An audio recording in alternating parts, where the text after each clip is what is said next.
Hey guys and girls, Poketing King here, back with another video. Today we're going to be talking about One Piece. So what's been happening with One Piece? We've obviously had an announcement over the weekend that Bandai plan to do some reprints. Now that is as far as we know right now. As it stands, there was no official announcement on any of their socials. It was just from people that were at the event and kind of saw the presentation. I haven't seen a video myself of them exactly explicitly saying that they are going to reprint things, but as it stands, we know that Bandai will be reprinting some bits. We don't know what sets they'll be reprinting, to the kind of volumes that they will be reprinted for, and kind of what regions. Will this be just the US, or will this be Europe, or, will this be globally? So it's obviously to no surprise that One Piece has been going absolutely mental over these past couple of months. I say that it started in about September time. It started gaining traction through the summer. The live action series came out in September, and it just went absolutely mental. And I was tracking prices for a while, and I can kind of see that the graph really, it literally just goes straight up. I've already seen memes already now of, saying, welcome back Diamond Hands, how was your trip to the moon and stuff like that, which I thought was, absolutely hilarious. One of the best things about these kind of things is the memes. But something that always happens is the emotional reaction towards these kind of announcements. I think the average person, whether they call themselves a collector or an investor, and I'm going to talk less about the player side of this, more about collectors and investors. I think those that call themselves investors or collectors, they're extremely emotionally reactive to things. And that is just absolutely apparent by the announcement that we've had over the course of the weekend. I think a lot of people were panicking. Some rightly so, and some over panicking. I think, you shouldn't sell everything you have right now. Selling into the panic, I think that's just ridiculous. I think that's stupid. At the moment, we have no clear details. So people that think, oh, well, if I try sell now, I'll beat before they announce the announcements or they put the details out. Let me put this clear, that Bandai are struggling to print One Piece right now. They're dropping Union Arena English later on this year. The new Dragon Ball Fusion card game's coming out. They're still printing Battle Spirit Saga, and they're still printing Digimon. So they are going to be printing 5 card games in English, and they're struggling as it is. So what makes you think that you're going to wake up the next day and Distro's going to have 5,000 pallets of every set? That's just not going to happen. If they do a reprint, they've already reprinted the first 2 sets, and that got absorbed pretty quickly. It did sit on the shelves for a little bit, but it generally did sort of dry out quite quickly, especially in the US. I think the market in the US is a very different thing than the market in the EU. In Europe and stuff, there is obviously a lack of supply, but that was more of a slower thing, where in the US, it kind of just went like that. And obviously we know that US is Scalper City. Let's be honest here. It is Scalper Central. We all saw the videos during the COVID and stuff like that, where you saw people with massive trolleys for the Pokemon stuff coming out of Walmart and Target and whatever. We've seen those videos. It's very rare to see anything like that on that level in Europe, or the UK, or anything like that at all. So it makes sense that product has dried up. Now, a lot of the product that is being held, sealed cases wise, are by people that were fairly uneducated about the game. They obviously either they got in at the start and they thought, you know what, new One Piece card game, this could be good. Let me buy a couple of cases. I'll sell it when the hype starts. Now, I don't know if everybody planned to buy these cases to hold and sell long term. Either way, it's been a year since the game came out, so it's not really long term at all. This is very, very short term. And at this point, if it's sold over the course of the last couple of months, then fair enough. Like, you've made good money. I think my rule of thumb now I'm trying to do is just ×2. If I'm buying something short term to sell, I ×2. So when it hits the ×2, I sell. So that's what I did with all my sealed One Piece. I don't currently own any sealed One Piece at all, apart from a couple of starter decks behind me, which I will be bringing tonight to a One Piece event that I'm going to be starting every week at my LGS. But I sold all the products that I had. I bought it, I sold it either at retail, I did Whatnot streams, YouTube streams, opened product myself for singles, I play the game myself, and then, just sold stuff when it ×2, basically, which is kind of how I like to do things. but a lot of people obviously held, and now they're starting to sell. I'm seeing a lot of product hit online now, whether it's OPO1, OPO2, OPO3, OPO4, whatever, even OPO5. It was very unrealistic for a set to go from $100 to a box to $350 in a box in a couple of weeks. That was just absolutely mental. I think people get so caught up in the hype and the excitement of it, and everyone's like to the moon. But when you sort of step back and think, well, this isn't realistic. This is just it. This isn't sustainable. And I think that's something that needs to be talked about a little bit more. Definitely, a good idea is to sell into the hype, but I think people got a little bit carried away, and now we're going to kind of see a lot of retraces, and that's very little about the card game being, nothing's changed about the card game. It's still an extremely playable card game. The card game is probably one of the most popular in the world right now. These last couple of months of the game have been a peak that is comparable to the Pokemon boom that we saw in 2020. The numbers that are attending events worldwide is ridiculous. It was over 2,500 players at regionals in Holland, which is absolutely massive. The numbers that we're seeing at One Piece events are bigger than most card games.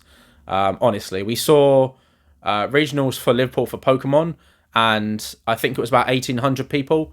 So that's, obviously not as much as the people that were at the One Piece event in Holland.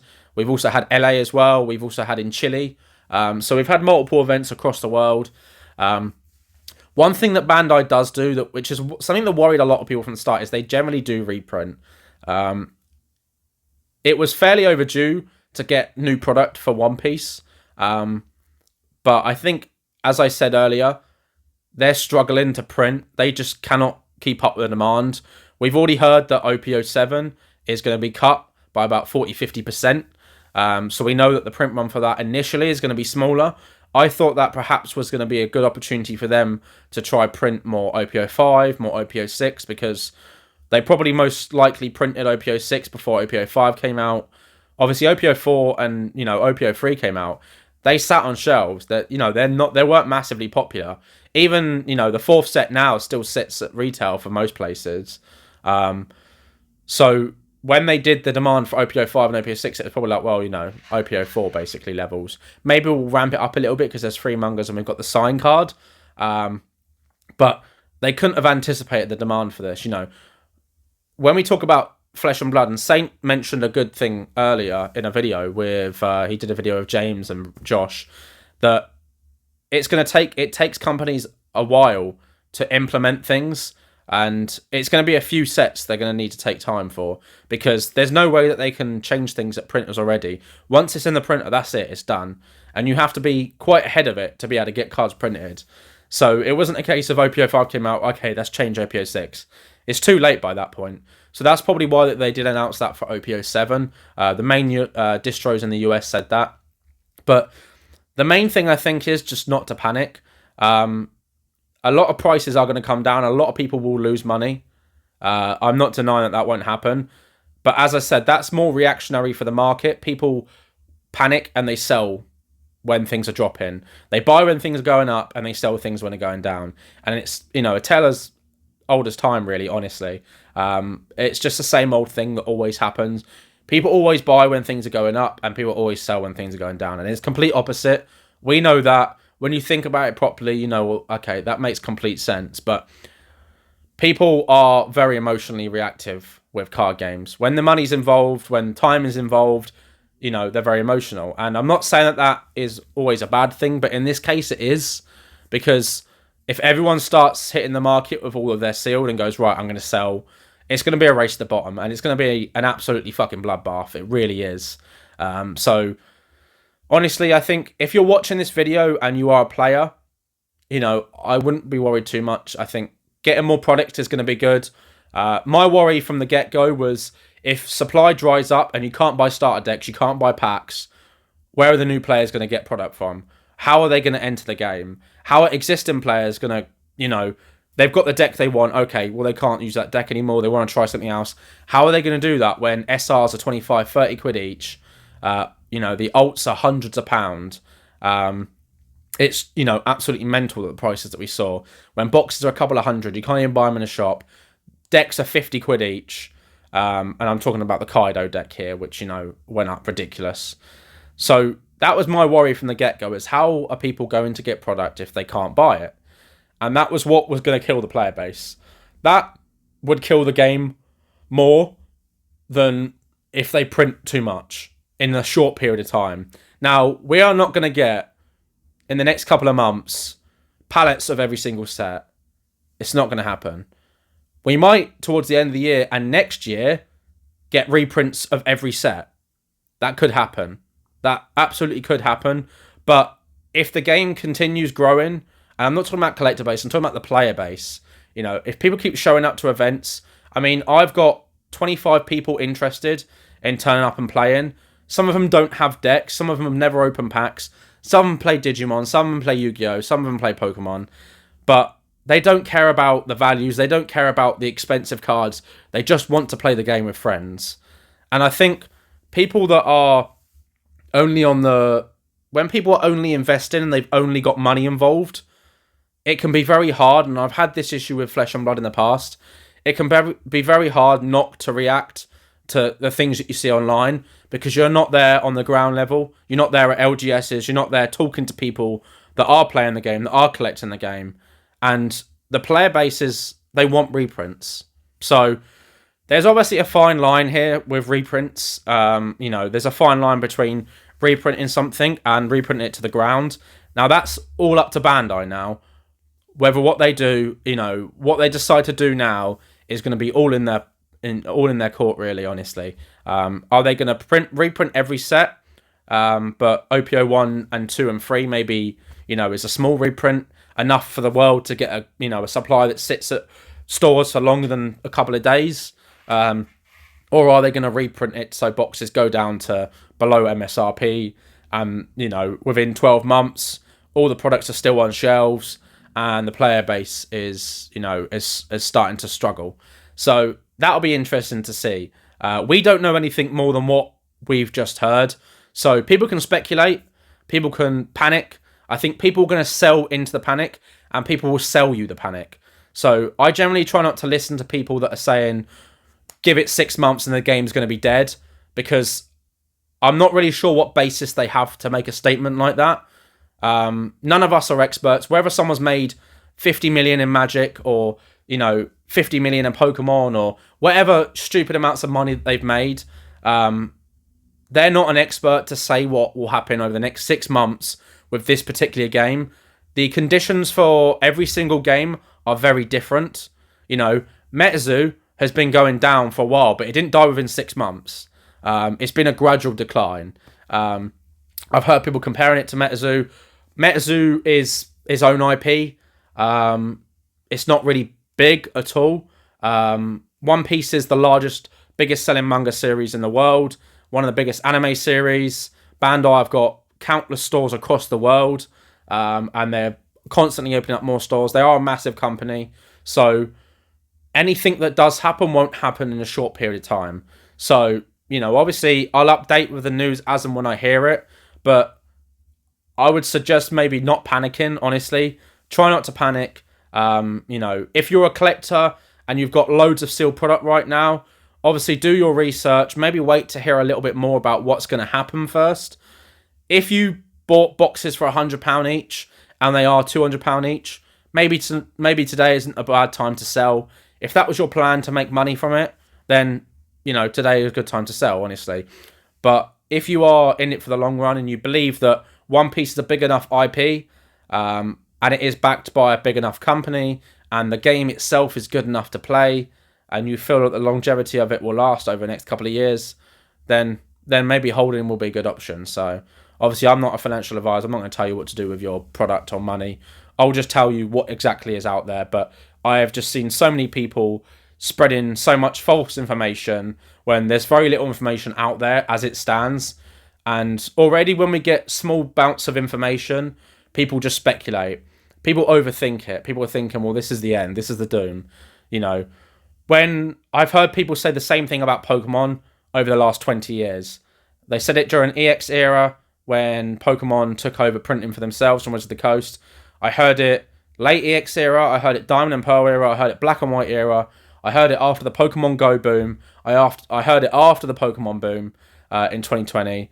And it's just going to continually happening. People are saying Scarlet Violet sitting on shelves for £85 a box. Give it 12 months and Pokemon will be dead. They don't have a clue what they're saying, honestly. I think they just get their kicks from kind of being negative. There's a difference between being constructive and kind of pointing out the facts and saying, look, this is what could happen. This is a scenario that could happen, which is absolutely fine. I think there's a level of speculation that is absolutely understandable and normal from these situations. I think just use your head and kind of assess the situation properly. Bandai, as I said, are known to reprint stuff. So there is a good chance that they reprint a lot. But as it stands right now, the player base is big enough to absorb if they do reprint to the levels they have done in other card games.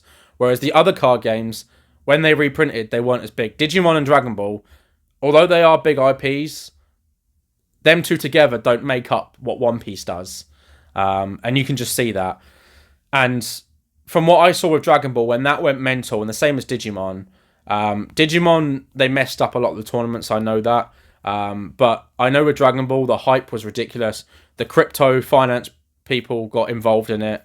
High prices were being put on cards, which has happened with One Piece, by the way. We have had cards bought by Bitcoin. We are seeing some absolutely mental prices bought for these things. 196,000 euros for a Cardo prize cards. That's not even one of one, which is ridiculous. That is probably another topic in itself. But yeah, just think properly about it at the end of the day. Make up your own assumptions. Don't listen to every Facebook post you see in a One Piece group by some middle-aged guy telling you that, he heard it from his store, or his bro said this, or his mate said that. Kind of just look for solid information and concrete proof. Bandai will, I assume, will announce something shortly after the weekend. Again, we don't know. We don't know how big the reprints are going to be. We know the printing will probably be bigger in America because they desperately need product. But how people are okay with product being £350 a box, on the secondary market and not being able to buy any supply anywhere, and they thought, yeah, that's okay, but Bandai announcing they're going to reprint product so people can get products in their hands is the worst thing to ever happen. So, yeah, thank you all for watching. As always, please comment, like, subscribe. Let me know in the comments below what you think. Again, I like having a debate. I've spoken to so many people about this. I made this video because I literally got hundreds of messages across Discord, Facebook, on YouTube comments, on Instagram about, bro, what's happening? What should I do? Those kind of comments. And it just seemed like, a video needed to be made. But thank you all for watching. Please comment, subscribe as always, and have a great day.